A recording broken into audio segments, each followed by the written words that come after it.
உலகெங்கும் வாழும் அன்பு தமிழ் நெஞ்சங்களே, உங்கள் யாவரையும் ஆண்டவர் இயேசு கிறிஸ்துவின் நாமத்தினாலே வாழ்த்தி என்பிசி செய்தி மடல் நிகழ்ச்சிக்கு வரவேற்பதில் மிக்க மகிழ்ச்சி. கடந்த வாரம் தலைவிதி என்ற தலைப்பிலே யூதாஸ் காரியத்தை குறித்து நாம் கேள்விக்கணைகளோடு பதிலை தெரிந்து கொண்டோம். ஆம் நேயர்களே, உங்களுடைய வரவேற்புக்கும் ஒரு தாக்கத்தையும் ஏற்படுத்தினதையும் நாங்கள் அறிந்திருக்கிறோம். அதன் தொடர்ச்சியாக இன்றைய நாளிலும் பல கேள்விக்கணைகளோடு நமது கிறிஸ்தவ பெரியார் அவர்களை சந்திக்க வந்திருக்கிறேன். வாருங்கள் நிகழ்ச்சிக்கு போகலாம். ஐயா வணக்கம். ஐயா வணக்கம். சொல்லுங்க. ஒரு பிரதான அப்போஸ்தலனாகிய அலங்கரிக்கப்பட்ட பேதுருவை பற்றி தான் இந்த நாளில் என்னுடைய கேள்வி. ஐயா, பேதுரு மேலே சபை கட்டப்பட்டது அப்படின்ற ஒரு பரவலான நம்பிக்கை இருக்கு. இதை பற்றி நீங்கள் என்ன சொல்கிறீங்க? அதாவது அலங்கரிக்கப்பட்ட அப்போஸ்தலன்றீங்க, ஆங்கிலத்தில் செலிப்ரேட்டட் அப்பாசல். அது மாத்திரம் இல்லை, மகா அப்போஸ்தலன், கிரேட் அப்பாசல், இந்த மாதிரி கருத்துக்கள்லாம் புதிய ஏற்பாட்டில் இருக்குது. பேதுருவை குறித்து பேசும்போது அப்போஸ்தலனாகிய பவுல் அவரை அப்படி தான் அட்ரஸ் பண்ணுறார். அவர் சொல்கிறாரு மகா அப்போஸ்தலன் என்று சொல்கிறார். ஏன்னா அப்போஸ்தலனாகிய பவுல் தன்னை தாழ்த்தி கொள்வதற்காக, ரெண்டாவது அப்போஸ்தலனுடைய பட்டியலில் முதல் நபராக பேதுரு இருக்கிறதுனால அப்போஸ்தலனாகிய பேதுருவை மகா அப்போஸ்தலன் என்றும் அலங்கரிக்கப்பட்டவன் என்றும் வர்ணிக்கப்படுவதை நான் பார்க்கிறேன். ஆனால் திருச்சபையானது பேதுருவின் மீது கட்டப்பட்டிருக்கிறது என்ற இந்த கருத்து மகா தவறானது. இந்த கருத்து தவறானது என்பதை 2000 ஆண்டுகளாக நாம் ஜனங்களுக்கு எடுத்து சொன்னாலும் விளங்காதவர்களாக கத்தோலிக்க கிறிஸ்தவர்கள் இருக்கிறார்கள். அதாவது மத்தேயு 16வது அதிகாரம், இயேசு கிறிஸ்து பேதுருவை மற்ற அப்போஸ்தலரை பார்த்து நீங்கள் என்னை யாராக நினைக்கிறீர்கள் என்று கேட்டார். அப்படி கேட்ட பொழுது அவர்கள் பல பதில்களை சொன்னார்கள். அந்த பதில்களில் ஒன்று பேதுரு அப்போஸ்தலன் சொன்ன ஒரு வார்த்தை. இது மத்தேயு 16வது அதிகாரம் 16வது வசனத்தில் நாம் படிக்கிறோம். சீமோன் பேதுரு பிரதியுத்தரமாக, கவனியுங்கள், நீர் ஜீவனுள்ள தேவனுடைய குமாரனாகிய கிறிஸ்து என்றான். 4 வார்த்தைகள். லிவிங் காட்ஸ் சன் கிரைஸ்ட் என்ற வார்த்தையை நம்ம இங்கே பார்க்கிறோம். அதாவது ஜீவனுள்ள தேவனுடைய குமாரனாகிய கிறிஸ்து. வெறும் கிறிஸ்துன்னு சொல்ல, தேவனுடைய குமாரன் என்று சொல்லுகிறார். தேவனுடைய குமாரன் ஜீவனுள்ளவராக இருக்கிறார் என்று சொன்னான். இந்த ஒரு சொல்லுக்குள்ளதான் சபையானது கட்டப்பட்டிருக்கிறது. இப்பொழுது 17ஆம் வசனம், இயேசு அவனை நோக்கி, யோனாவின் குமாரனாகிய சீமோனே, நீ பாக்கியவான். இந்த இடத்துல இயேசு கிறிஸ்து பேதுருவை அவனுடைய தந்தை, அவனுடைய மறுபெயர், இதையெல்லாம் சொல்லி அவனுக்கு சொல்லுகிறார். யோனாவின் குமாரனாகிய சீமோனே, நீ பாக்கியவான். இந்த இடத்துல நீ ஒரு பாக்கியம் செய்த நபர் என்று சொல்கிறார். பிளஸட் என்று சொன்னார். இந்த பாக்கியவான் என்ற சொல்லை மரியாளுக்கும் தேவதூதன் சொன்னான். பாக்கியவதி, ஸ்திரீகளுக்குள்ளே ஆசீர்வதிக்கப்பட்டவர், நீ பாக்கியவதி என்று சொன்னான். அதே வார்த்தையை தான் இங்கே நம்ம பார்க்கிறோம். பாக்கியவான், கவனிங்க, மாம்சமும் இரத்தமும் இதை உனக்கு வெளிப்படுத்தவில்லை. நீ சொன்ன இந்த கருத்து உன்னுடைய உடலாலோ, உடலில் ஓடுகிற இரத்தத்தினாலோ, உன்னுடைய பலத்தினாலோ சொல்லவில்லை. பரலோகத்தின் தேவன் இந்த வார்த்தை உன் வாயில் வைத்திருக்கிறார் என்று தான் சொல்லுகிறார். மாம்சமும் இரத்தமும் இதை உனக்கு வெளிப்படுத்தவில்லை. கவனிங்க, பரலோகத்தில் இருக்கிற என் பிதா இதை உனக்கு வெளிப்படுத்தினார். இந்த வார்த்தையை முதலாவது நம்ம ஜீரணிக்கணும். அதாவது பேதுரு அப்போஸ்தலர் திடீரென்று ஒரு கற்பனையாக சொல்லவில்லை, அல்லது ஒரு கவிதையாக சொல்லவில்லை, அல்லது ஒரு எழுப்புதலாக சொல்லவில்லை, அல்லது அவனுக்கு தெரிந்ததை சொல்லவில்லை. மாறாக இது 3வது இடத்திலிருந்து வந்திருக்கு. பேசிக்கொண்டிருக்கிறவர் கிறிஸ்து, பேதுரு. அப்போ 3வது நபராக தேவன் அதை உனக்கு வெளிப்படுத்தினார் என்று சொல்கிறார். இந்த பைபிள் முழுக்க தேவன் வெளிப்படுத்தின வசனங்கள் தான். வேத வாக்கியங்கள் எல்லாம் தேவனுடைய ஆவினாலே அருளப்பட்டிருக்கிறது. 2 தீமோத்தேயு 3ஆம் அதிகாரம் 16வது வசனம். அதனால தேவன் அதை வெளிப்படுத்தினார்னார். இந்த இடத்துல பேதுருவுக்கும் சபைக்கு என்ன உறவு என்பதை நம்ம கவனிக்கணும். பேதுருவின் மேலே சபை கட்டப்பட்டிருந்தா இந்த வார்த்தை அவனுடையது அல்லவே, தேவனுடைய வார்த்தையாச்சு அது. அடுத்தது கவனிங்க, இதான் கத்தோலிக்கர்களும் புராட்டஸ்டன்ட் மக்களும் பெந்தேகோஸ்தே மக்களும் குறுக்கும் நெடுக்குமாக இதற்குள் புகுந்து தங்களுடைய தத்துவங்களை வெளிப்படுத்துகிறாங்க. மிக குறிப்பாக கத்தோலிக்கர்கள் இதற்குள்ளே நுழைந்து மிக பெரிய தவறை 3வது நூற்றாண்டு முதல் செய்ய ஆரம்பிச்சிட்டாங்க. 17ஆம் வசனம், மேலும் நான் உனக்கு சொல்லுகிறேன். இந்த இடத்துல நான் என்பது கிறிஸ்துவை குறிக்கிறது, உனக்கு என்பது பேதுருவை குறிக்கிறது. இந்த இடத்துல இன்னொரு வார்த்தை பாருங்க, நீ பேதுருவாய் இருக்கிறாய். 17வது வசனத்தில் யோனாவின் குமாரனாகிய சீமோனே. அப்போ பேதுரு என்ற அந்த மனிதனுடைய நிஜ பெயர் சைமன், சீமோன். ஆனால் இயேசுவண்டே அவன் வந்த பொழுது அவனுக்கு ஒரு புதிய பெயராக பெட்ராஸ் என்ற ஒரு வார்த்தை கிரேக்க மொழியில், அதை தான் நம்ம பேதுருன்னு சொல்கிறோம். இந்த பெட்ராஸ் என்ற வார்த்தைக்கு கிரேக்க மொழியில் ஒரு கல் என்று பொருள், ஒரு கல் என்று பொருள், எ ஸ்டோன். இங்கே என்ன சொல்கிறாரு, நான் உனக்கு சொல்லுகிறேன் நீ கல்லாக இருக்கிறாய். யாரையாவது ஒருத்தரை பார்த்து நீ கல்லாக இருக்கிறாய் என்று சொன்னால் அது உடலை குறிக்காது. ஒன்று உங்களுடைய மனதை குறிக்கலாம், அல்லது உங்களுடைய வார்த்தையை சொல்லலாம். நீங்கள் பேசுறது கல்லாக இருக்குங்க அப்படின்னு நம்ம சொல்கிறோம், கல் மனசு உங்களுக்குன்னு சொல்கிறோம். அப்போது உடலை அது குறிக்கல. அப்போது சபையானது பேதுருவின் மேலே கட்டப்படலைன்றதுக்கு இது ஒரு ஆதாரம். கவனிங்கள், நீ பேதுருவாய் இருக்கிறாய். கவனிங்க, இந்த கல்லின் மேல் என் சபையை கட்டுவேன். இந்த சபையை என் சபை என்று அவர் சொல்கிறார். அப்போது கிறிஸ்து பேசுகிற அந்த முதல் கருத்து, சபை என்பது அவருடையது, மனிதனுடையது அல்ல. இந்த கல்லின் மேல் என் சபையை கட்டுவேன். இதுக்கு அப்புறம் சொல்கிற ஒரு வார்த்தை ரொம்ப ஆச்சரியமாக இருக்கும். இப்போது மிகப்பெரிய சபை கட்டடங்களை கட்டுறாங்க, தேவைப்பட்டால் அதை இடிச்சிடலாம். போர் வந்தால் அது இடிஞ்சு போயிடும், பூமி எதிர்ச்சிகள் வந்தால் குலுங்கி கீழே விழுந்துடும். ஆனால் இயேசு கிறிஸ்து சபையை கட்டுவதாக சொல்லும்போது பாதாளமே அதற்கு மேலாக செல்ல முடியாது, பாதாளத்துக்கு அதன் மேலே அதிகாரம் இல்லை. அப்போ இந்த இடத்துல இயேசு கிறிஸ்து சபை என்று சொல்ல வந்தது மனிதன் கையினாலோ பாதாளத்தின் வல்லமையினாலோ அழிக்க முடியாத ஒன்று, மேற்கொள்ள முடியாத ஒன்று என்று சொல்கிறார். பாருங்கள், மேலும் நான் உனக்கு சொல்கிறேன் நீ பேதுருவாய் இருக்கிறாய், இந்த கல்லின் மேல் என் சபையை கட்டுவேன், பாதாளத்தின் வாசல்கள் அதை மேற்கொள்வதில்லை. அப்போ இந்த பாதாளத்துக்கு அதிகாரம் இல்லை என்று சொல்றார். இப்போ பாதாளம் அதிகாரம் செலுத்தாத ஒரு இடம் எதுவாக இருக்கும்? பரதீசு. அதில் தான் ரட்சிக்கப்பட்டவர்கள் பரதீசுக்கு செல்கிறார்கள், ரட்சிக்கப்படாதவர்கள் பாதாளத்துக்கு செல்கிறார்கள். ஐஸ்வர்யவான் லாசரு அந்த ஓமையில் நாம் பார்க்கிறோம். ஐஸ்வர்யவான் பாதாளத்துக்கு போனான், லாசரு பரதீசுக்கு போனான் என்று நாம் படிக்கிறோம். ஆகவே சபையானது பேதுரு அப்போஸ்தலர் மேலே கட்டப்படவில்லை.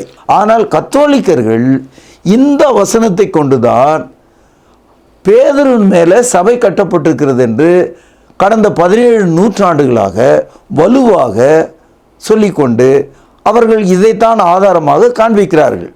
இந்த நிகழ்ச்சியின் வழியாக இங்கே சொல்லப்பட்ட இந்த கல் பேதுருவாய் இருக்குமானால் 1 கொரிந்தியர் 3வது அதிகாரம் 11வது வசனம், போடப்பட்டிருக்கிற அஸ்திபாரமாகிய இயேசு கிறிஸ்துவையே அல்லாமல் வேறு அஸ்திபாரத்தை போட ஒருவனாலும் கூடாது. இந்த வசனத்தில் அஸ்திவாரம் என்ற சொல் இயேசுவை குறிக்கிறது, பேதுருவை அது குறிக்கல. எபேசியர் 2வது அதிகாரம் 20 முதல் சில வசனங்களை வாசிக்கிறேன்.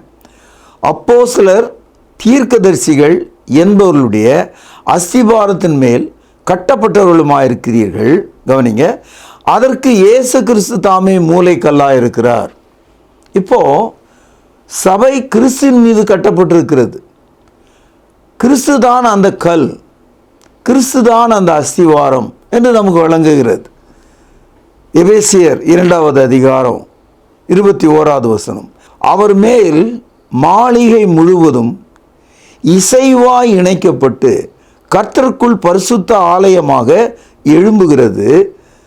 அவர் மேல் நீங்களும் ஆவினாலே தேவனுடைய வாசஸ்தலமாக கட்டப்பட்டு வருகிறீர்கள். இந்த வசன பகுதியில் கிறிஸ்துதான் அந்த சபையின் மூலைக்கல். இந்த கல்லை பாதாளத்தின் வாசல்கள் மேற்கொள்ள முடியாது.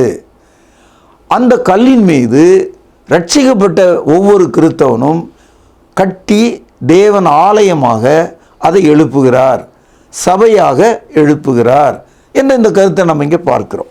1 பேதுரு 2வது அதிகாரம் 4வது வசனம் பாருங்கள். மனுஷரால் தள்ளப்பட்டாயினும் தேவனால் தெரிந்து கொள்ளப்பட்டதும் விலையேற பெற்றதுமாயிருக்கிற ஜீவனுள்ள கல்லாகிய அவரிடத்தில் சேர்ந்தவர்களாகிய நீங்கள், இயேசுவை மனிதர்கள் தள்ளினார்கள், சிலுவையிலே அறைந்தார்கள். ஆனால் அறையப்பட்ட அந்த இயேசு கிறிஸ்து தான் விலையேற பெற்ற ஜீவனுள்ள கல்லாக திருச்சபையாக நமக்கு இருக்கிறார். இப்படியே நிறைய வசனங்கள் நம்ம பார்க்கலாம். ஆகவே பேதுரு அப்போஸ்தலன் மேலே சபை கட்டப்பட்டிருக்கிறது என்ற இந்த பொல்லாத கருத்தை, தவறான கருத்தை, வசனத்துக்கு விரோதமான ஒரு பேச்சை கத்தோலிக்கம் 17 நூற்றாண்டுகளுக்கு மேலாக இந்த உலகம் முழுவதும் விதைத்து கொண்டிருக்கிறதையும் போதித்து கொண்டிருக்கிறதையும் நான் மிகவும் வருத்தத்தோடு பார்க்கிறேன். ஐயா, கடந்த கேள்விக்கு தொடர்ச்சியாக இன்னொரு கேள்வி ஐயா. மறுரூப மலையில் பேதுருக்கு சொன்ன தேவனுடைய வார்த்தை தான் என்ன ஐயா? 16ஆம் அதிகாரத்தில் இயேசு கிறிஸ்து ஜீவனுள்ள தேவனுடைய குமாரனாகிய கிறிஸ்து அப்படின்னு அறிக்கை பண்ணார். ஆமாம். நீங்கள் 16ஆம் அதிகாரம் விட்ட உடனே 17ஆம் அதிகாரம், 17வது அதிகாரத்தில் இயேசு ஒரு குன்றின் மீது மறுரூபம் ஆகிறார். மகா வெளிச்சம் அங்கே இருக்கிறது. அதை அப்போஸ்தலர்கள் பார்க்குறாங்க. அந்த நேரத்தில் ஒரு சத்தம் கேட்டது. இதை மத்தேயு 17வது அதிகாரம் 5வது வசனம் பாருங்கள். அவன் பேசுகையில், அதாவது பேதுரு பேசுகிறாரு, இதோ ஒளி உள்ள ஒரு மேகம் அவர்கள் மேல் நிழலிட்டது. இவர் என்னுடைய நேசகுமாரன், இவரிலே பிரியமாயிருக்கிறேன், இவருக்கு செவி கொடுங்கள் என்று அந்த மேகத்திலிருந்து ஒரு சத்தம் உண்டாயிற்று.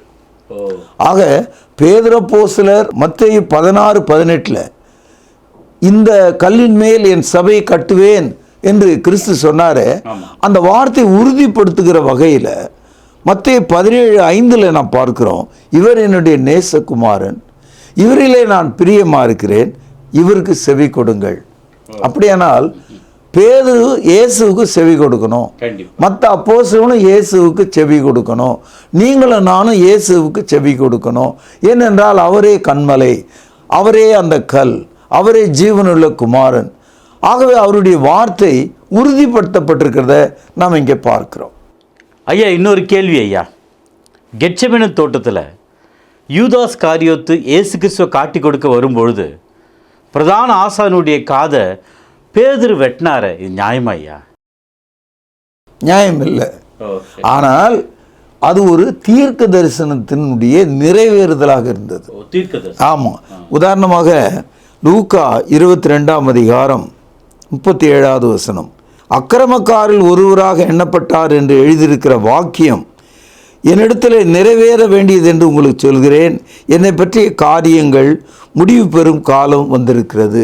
இயேசு கிறிஸ்து தம்முடைய அப்போஸ்தலரிடத்தில் தீர்க்க தரிசனங்கள் தன்னுடைய வாழ்க்கையில் நிறைவேறுகிறது என்று சொல்கிறார்.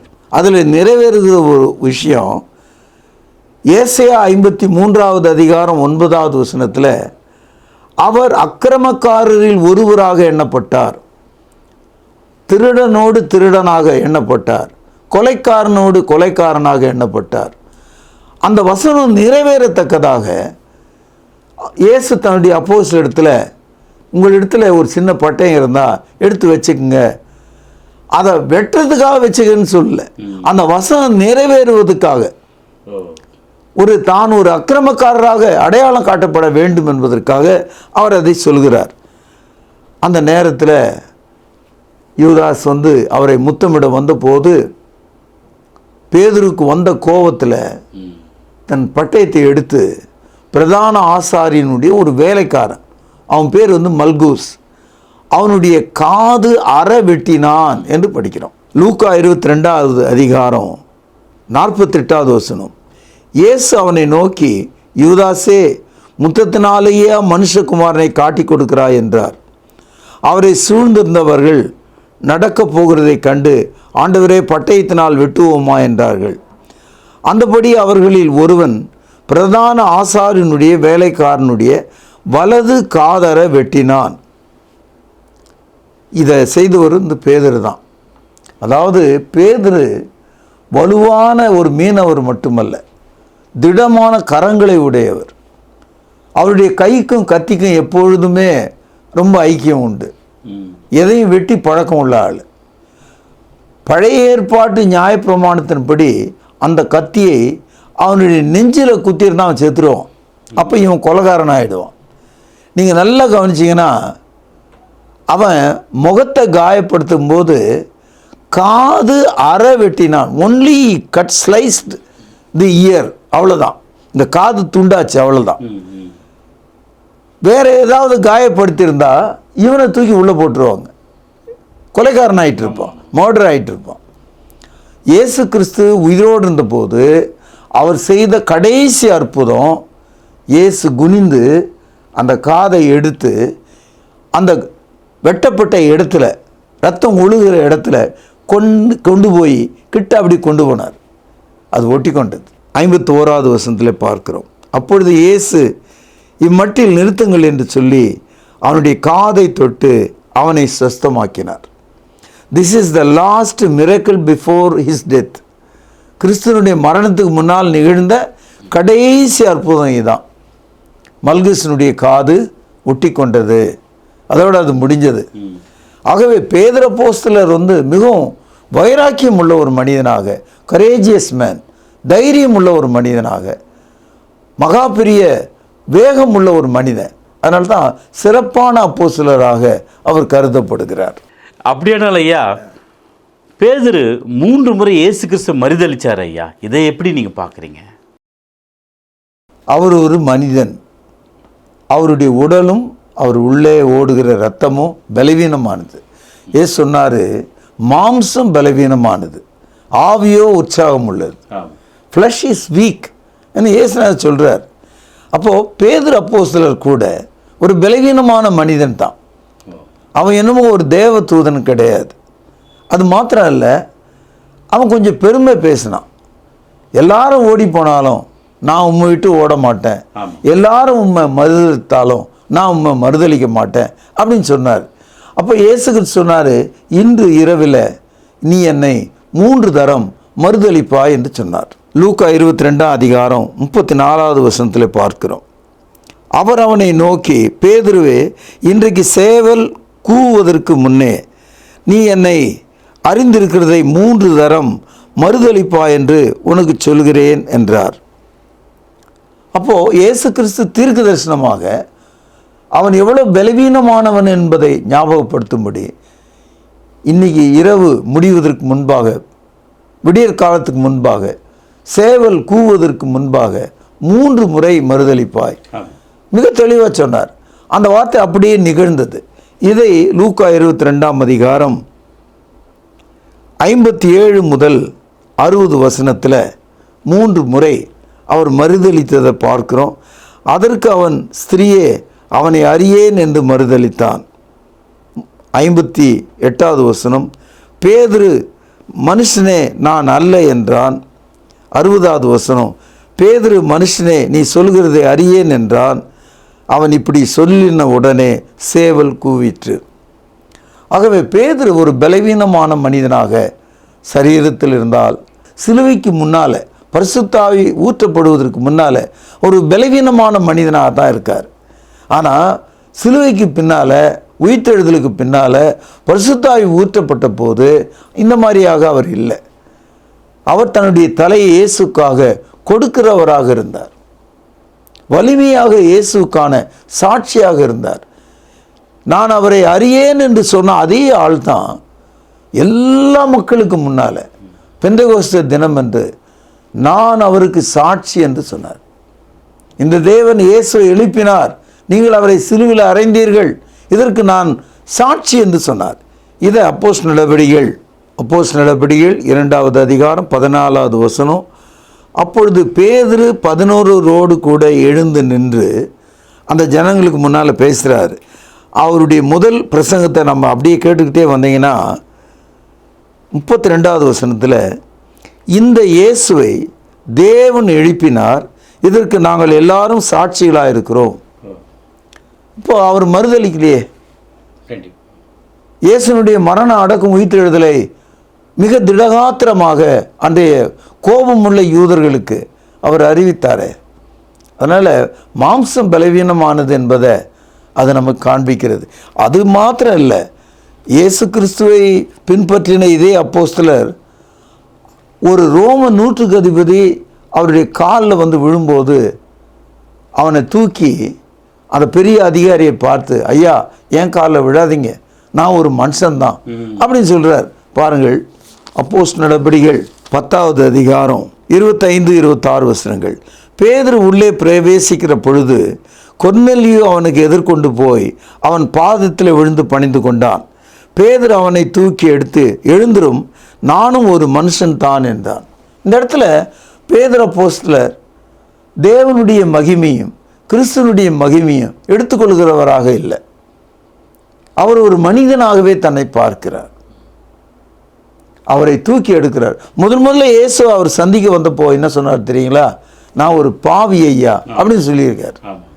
அதனால் பேதுரு அப்போஸ்தலர் அந்த ஸ்திரீயின் முன்னால், வேலைக்காரர்கள் முன்னால் மறுதளித்தது சிலுவைக்கு முந்தி நடந்த சம்பவம்.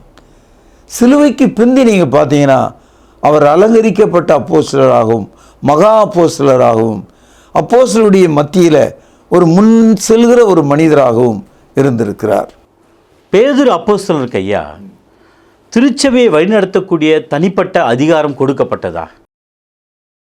கண்டிப்பாக. இதை தான் கத்தோலிக்கர்கள் பிடித்து கொண்டிருக்காங்க.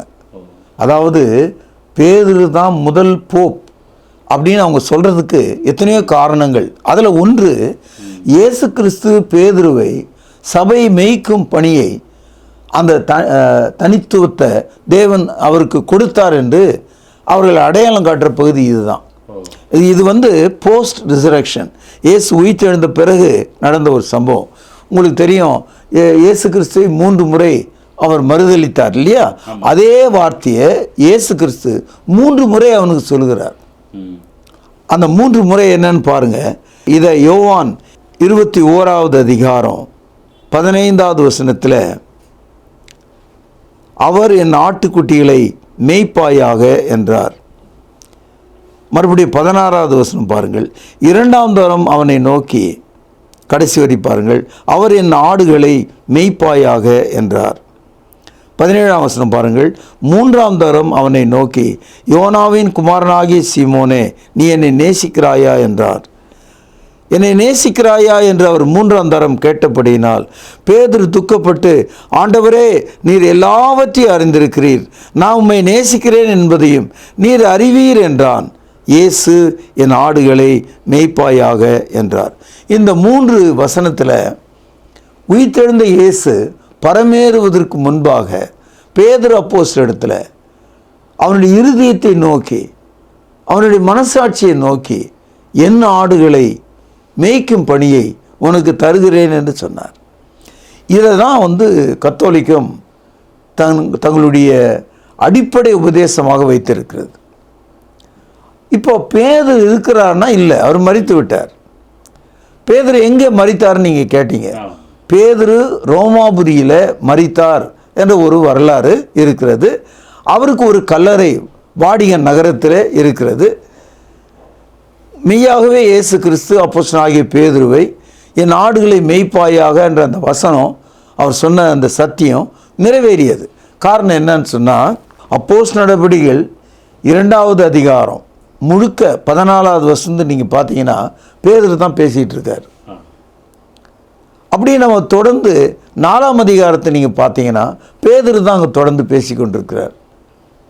5ஆம் அதிகாரத்தில் பார்த்தீங்கன்னா பேதுரு தான் அங்கே தொடர்ந்து பேசி கொண்டிருக்கிறார். இப்படியே நீங்கள் 12வது அதிகாரம் வரைக்கும் போனீங்கன்னா அப்போஸ்தலர் நடபடிகளில் முதல் 10 அதிகாரங்கள் பேதுருவை சுற்றியே இருக்கிறது.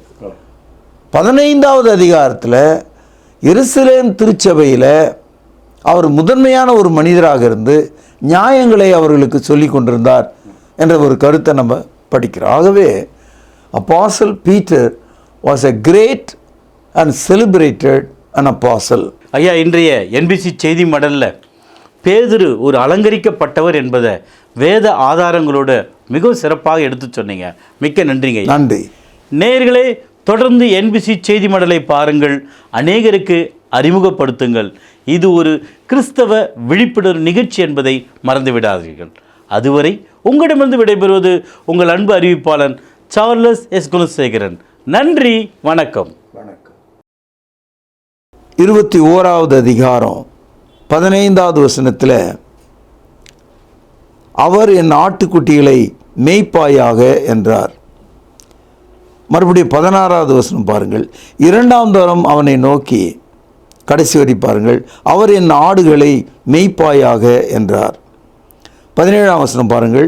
3ஆம் தரம் அவனை நோக்கி, யோனாவின் குமாரனாகிய சீமோனே, நீ என்னை நேசிக்கிறாயா என்றார்.